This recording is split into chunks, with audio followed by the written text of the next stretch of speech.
Tom. I'm Nick. And we are doing Geometers Sketchpad. And first, Nick is going to show all you how to get it. So when you want to go spend $70 on this when you become a teacher, this is how you can get it. Just type into Google Geometers Sketchpad, and that's right there. Do that. And then the easiest way that we found to do it is to do the key curriculum one. And then you can see right here at the top it says try it or buy it. To try it, you can just download it. It'll give you like, what did you say, 20 minutes. You can try it out, kind of play with it and see if you want it. But then you go buy it and Click that shit. It's what it is on. then you can go through and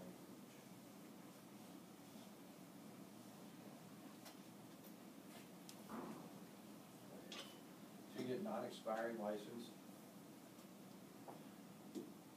which that's a $70 one. So if you become a teacher or something and you want to get it forever, if your school doesn't have it, you really like it, you can get that, and that license will never expire. One thing that may be a little more practical is say you land a geometry student teaching, and you want to use a Sketchpad. You can use it for $10. You can have that for a year, and that'll let you use it for your student teaching. The reasons you would get this, it's pretty cool. It eliminates a chalkboard and whiteboard, so like when you're teaching your students, like unit circle instead of like doing your graph and like putting the points out here that are supposed to be one and one, and then kind of trying to make your circle there. It's like we're math people, we're not artists. Like you're gonna see Tom, he's gonna show you like it'll make you a perfect circle. It'll make you perfect lines. It can be used for many other subjects, but as the name suggests, it can be used mainly for geometry. And it's very precise. Unlike what you've seen so far with the core tools, is you can put a grid up on it, so you can like make your X-Y axis and kind of see the grid of the units you're using and stuff. So I'm going to go through now and kind of give a short demonstration. Well, I want to see if I can use this, but I'm going to have to use the mouse. Okay, so here is our Sketchpad. And there's a lot you can do with this, but I'm pretty much just going to show you the geometry side of it. Like I said, you can put up graphs, you can put up all sorts of things, but as the name suggests, geometry is kind of its thing, so we'll stick with that. Make sure you guys can see this, because that's hard to see. All right. Just go like that. So we have, on this side, we have basically all our tools. We have our pointer, which I'll get to later. Okay, and then we have our, this plots points, this makes circles, lines, text, and this is like a miscellaneous button that changes what it does.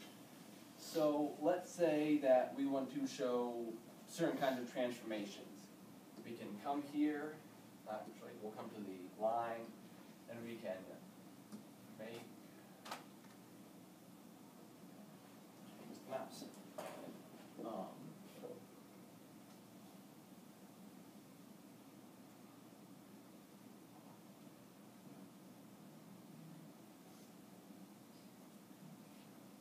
Alright. So let's say that we want to make, here's our beautiful triangle. And we'll draw another line here for reflection. So, and then you just double click and your line normally.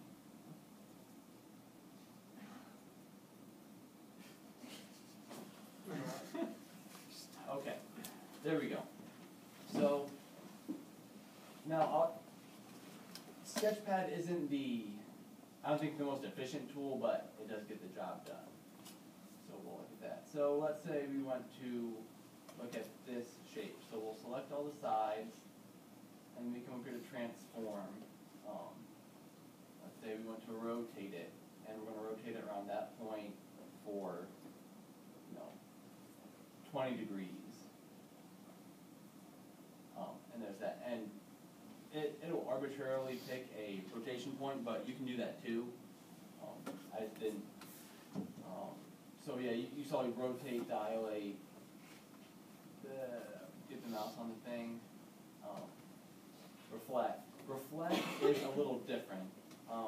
So we'll just use this one that's selected. Before you reflect, you have to pick a mirror, they call it. So you'll select a line and mark mirror. Now that's selected. Now we'll come back and select R.